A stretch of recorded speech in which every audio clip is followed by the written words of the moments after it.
Ahmad says, a lot of the Hanafi scholars say that the majority of scholars of schools of thought say that wiping over normal socks is not permissible.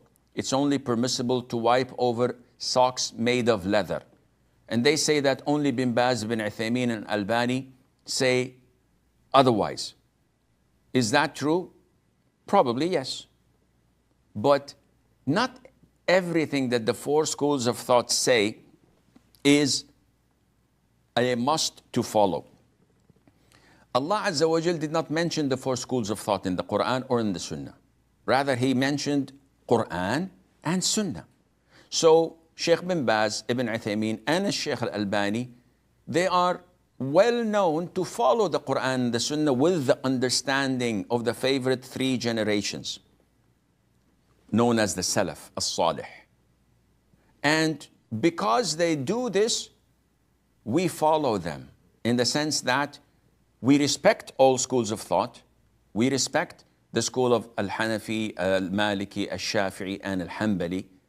But at the end of the day, they do not all agree. They have their disagreements.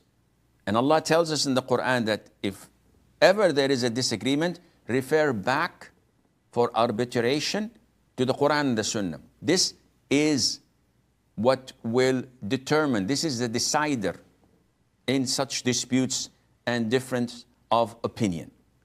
So when we come to the hadiths of the Prophet ﷺ and how the companions used to wipe over at-tasakhin, things that they wrap around their feet to keep them warm, which was not made of skin or of leather, we understand that wiping over the socks, over the shoes, over al-jarmuq, over al-muq, whatever a person wears on his foot is made permissible in Islam without classification of the material. As long as it sticks on your foot and you wear it as a footwear, then you can wipe over that. If you have any objection to this, you may implement it upon yourself.